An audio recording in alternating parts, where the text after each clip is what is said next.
From the green flag in this 60-lap main event. Again, we'd like to thank Bob Regis and Company from Manchester Oil Heat for their continued support. And be sure to check out the schedule to see what happens for the remainder of the 1991 season, as we still have 6 events remaining. Pace car looking to pull off. The drivers tighten the belts, they check the gauges. Ladies and gentlemen, next time around, we're going racing. Well, we changed that rather quickly. Ford cars 60 laps to distance. We're ready to go racing in this open wheel modified division.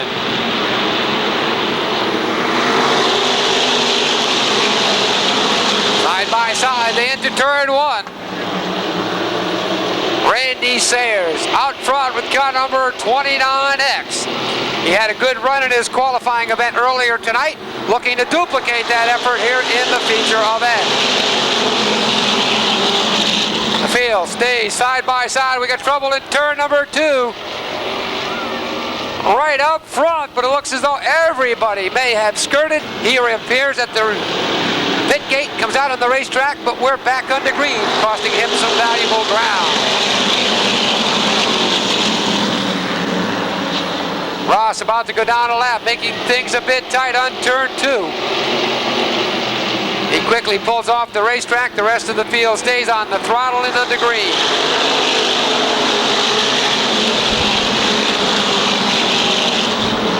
Action in the middle of the pack is the drivers jockey for position.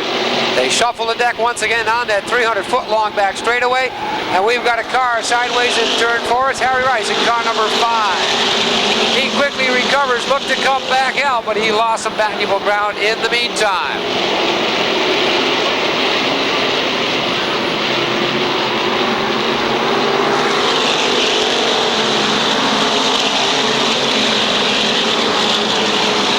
Plenty.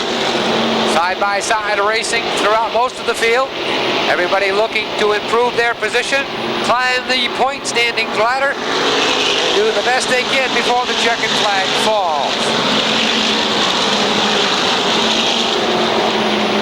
Close quarter racing on the tight 1/3 miler. Action at its best each and every Saturday night, tonight being no different. Ricky Young looking for his first ever track championship. Driving the Flying Zero, being extremely cautious here in the early going. Teddy Christopher able to break away with the 54. Almost impossible for Christopher or for Jerry Pearl to pick up the title, but they can finish second. And that's what both of these drivers are battling for at the present time.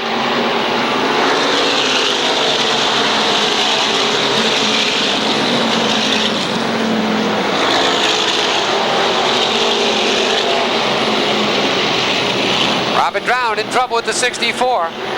George Greco in trouble with the 31. Greco up above the white line, out of harm's way as the field works by to complete yet another circuit. Drown stays out on the racetrack. Looks as though we could get both cars off the speedway and stay on the green. If we can get Drown's number 64 off the racetrack this time by. Greco staying up on the high side for some unknown reason. Not ready to venture down, brings out the caution flag as the right front tire on the 31 has gone down. This particular division, open wheel style, knows how to accomplish the task at hand. Nettles in the middle, they work up into turn number 1. Sparks fly. A little bump and go. We've got cars in trouble in turn number 2. Randy Sayers is just 1. Jimmy Dolan, the 11 of Savage, and the 19 of Hewitt, all involved. Field, 10 down, 50 to go. We look to cut them loose once again.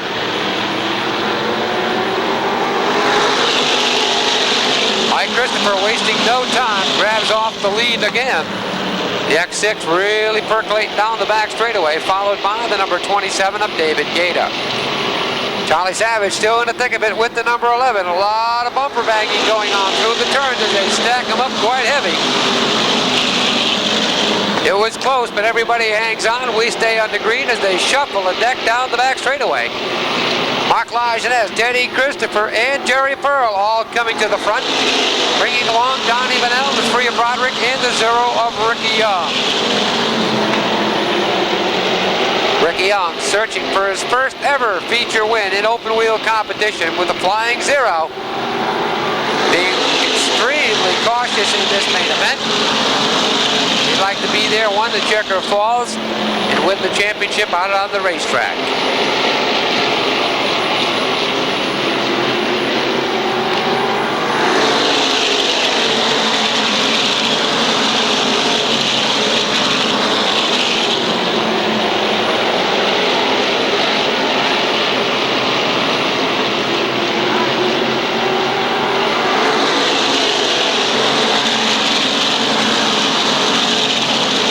Consistency, Jerry Pearl working towards the front. He's tied with Teddy Christopher for the runner-up honors. Both seasoned veterans in open wheel competition. They'd like nothing better than to finish as high as possible. And both are racing their hearts out here tonight in an effort to grab the runner-up honors.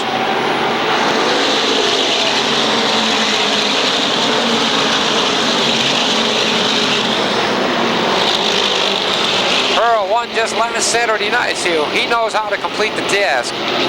He's charging to the front with the number 43, currently being shown unofficially in the 6th position and working his way forward.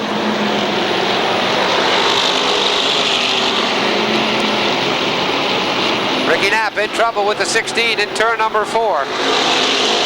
He's going to bring out the caution here on lap number 19. He quickly gets the automobile refired, looks to rejoin the field. But I'm Larry Ross comes back out with the number 68. He'll pick up at the tail end of the field. Green is waving. We're back underway with a heated battle for the lead. Little contact back through the back, but everybody appears to be all right for the time being. And we have a challenge beginning to build for the lead. David Gator stays to the outside. A bit squirrely. Contact through the turns. They shake him up as David Gator comes out on top. The defending track champion trying to turn his season around here on the final night. And he brings Donnie Fowler along the booth. Car number 98. A lot of strong cars running up front. This one's still a long way from the checkered flag, so hang on, sit back, and get comfortable. This is open wheel racing at its best right here at the Shoreline Oval.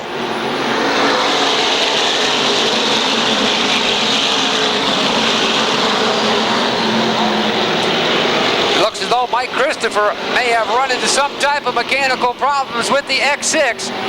He's fading for the time being. Could be he used up the tires a bit too early.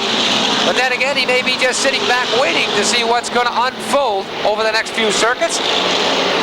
As right now, we're just a little over 7 laps away from the halfway mark. 23 down, 37 to go with David Gator in pursuit. Just about every feature win that David Gator was able to capture over the last couple of seasons has been extra distance events. He likes the extra laps tonight, again proving that our defending track champion likes to do it for a long time.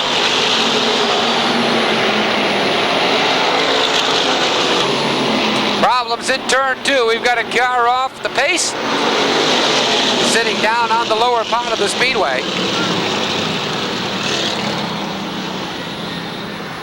The friend Jerry Pearl, all running in the top 4. Green is quickly back out. Christopher immediately challenges for the runner-up on it down on the inside of Donnie Fowler. The 54 is standing tall. Looks as though he may bring along the 33 of La Jeunesse to boot. As marked down on the inside, Teddy Christopher gets squirrely. He hooks up with the 33. They go off the speedway. The 16er Knapp is down onto the apron. It looks as though the field... We are quickly back underway. The field stays tightly bunched through the turns. A battle for the lead continues to wage on the backstretch as Donnie Fowler takes over command with the number 98. Puts David Gator back to second, but here comes Donnie Manella along the outside with car number 1. He looks to take over the runner-up honors for the time being as Manella is on the move with car number 1.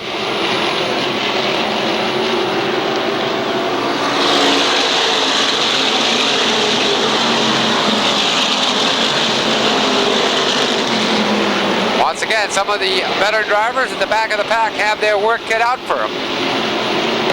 Working their way back towards the front. That's what it's all about. Just making their job a little bit more difficult.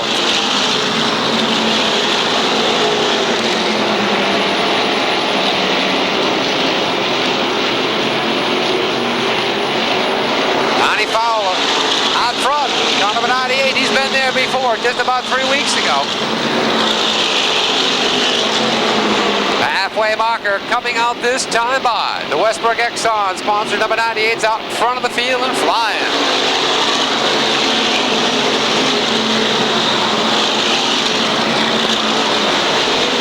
Jerry Pearl currently running 4th on the speedway. Looking to improve his standings in the point spread. Teddy Christopher, on the other hand, still stuck back in the back, now battling for the 7th spot. Gets by Jimmy Broderick for his efforts.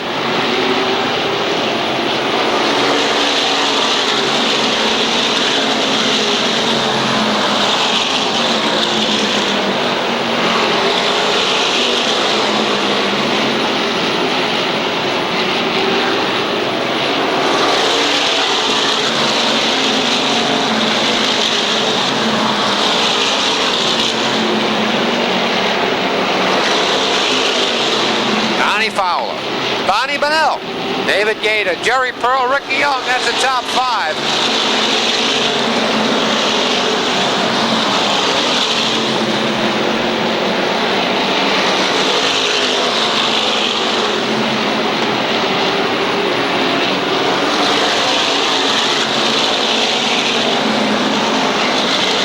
Field begins to stretch itself out just a little bit. Donnie Bonnell continues to apply the pressure to the back bumper of Donnie Fowler's number 98.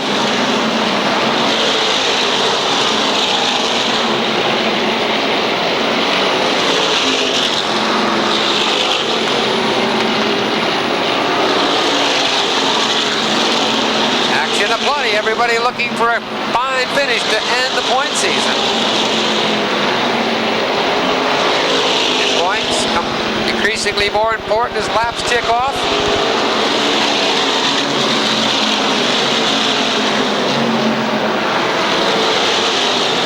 The Westbrook Exxon team looking for their 2nd win of the season. In the meantime, Robert Drown, the 64, head to the infield. Another car in trouble appears to be the 69 of Jimmy Dolan. Dolan's car appears to be smoking as he pulls it off the racetrack, just off of turn 2 and heads to the infield. He's had himself quite a season, winning back-to-back feature events earlier on. The car has been extremely fast all season long.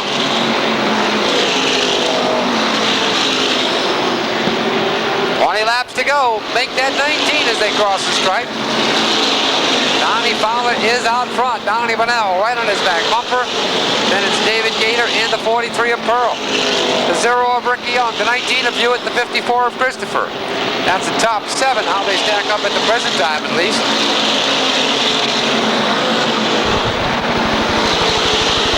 New England Racing Fuel sponsored Chill Out 91 out on the speedway. Late models, the history of the modifieds are past the halfway point, leaving the strictly stocks waiting in the pit area to come out for their 20-lap main event.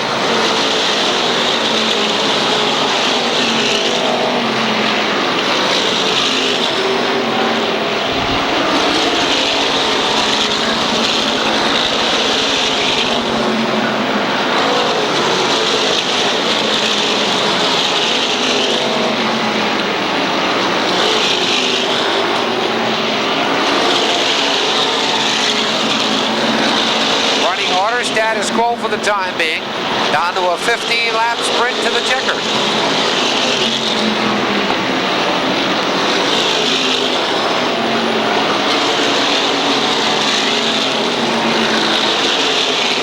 Teddy Christopher, not about to give up the ghost, continues to apply the pressure as he battles with Bruce Hewitt at the present time for position number 6.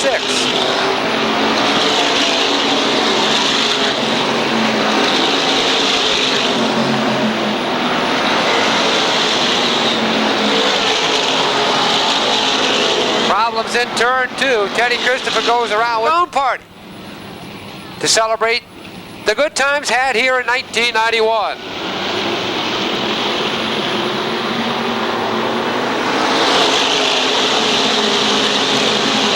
Green flag comes out quickly. It's a real battle up front. Donnie Bennell has David Gator down on the inside as they battle for the 1, 2, and 3 positions with Donnie Fowler. Jerry Pearl continues to wait in the wings as Harry Rice goes around with the number 5. He takes half the pack and stops it up in turn number 4. That's going to bring out the caution flag once again. Strictly Stocks being lined up in the pit area should be making an appearance at the conclusion of this one and shortly thereafter to boot. The front of the group stays tightly bunched. Once again, everybody looks for a top finish, and Ricky Young would like to win the battle and the war if possible, as he looks to be crowned the 1991 Modified Track Champion with the Flying Zero automobile. It's been a long season. He's worked extremely hard along with the entire crew and family. Week in and week out. It's been a concerted effort since the drop of the initial green back in the month of March. 10 to go, being posted from the flag stand as they cross the stripe next time by. It'll be a 10-lap dash for the cash.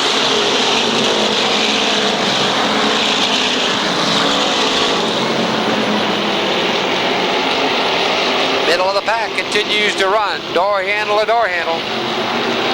Hewitt off the groove just a bit through the turns.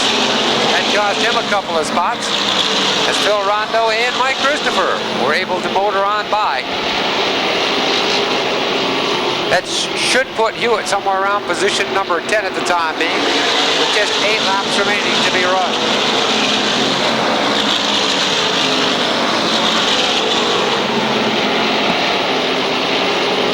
Time running out. If any driver's been saving anything, they better unleash it quickly.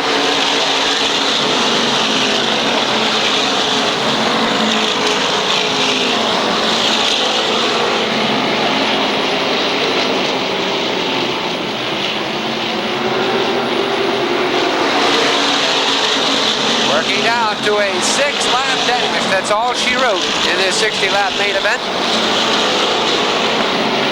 Tony Leckie with 5 fingers high in the air, notifying the drivers we're in our final 5 circuits of this 60-lap feature event. Quite a race it's been. It's been up, down, around, and through. Donnie Fowler out of Westbrook, Connecticut, looking for his 2nd win of the year at open wheel competition. Right now he has the field covered. He's got to hang on for about 3.5 more circuits. His time now definitely on his side.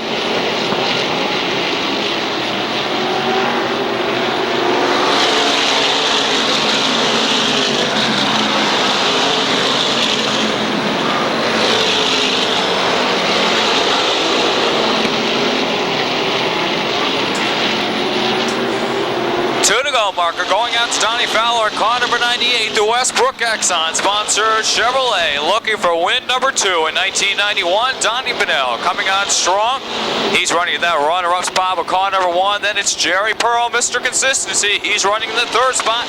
Defending track champion David Gator running in the 4th spot with car number 27. White flags out this time by. Final time around the 1/3 mile ovals. Don Fowler works his way through the turns. Out of turn number 4, Donnie Fowler looks to pick up the win.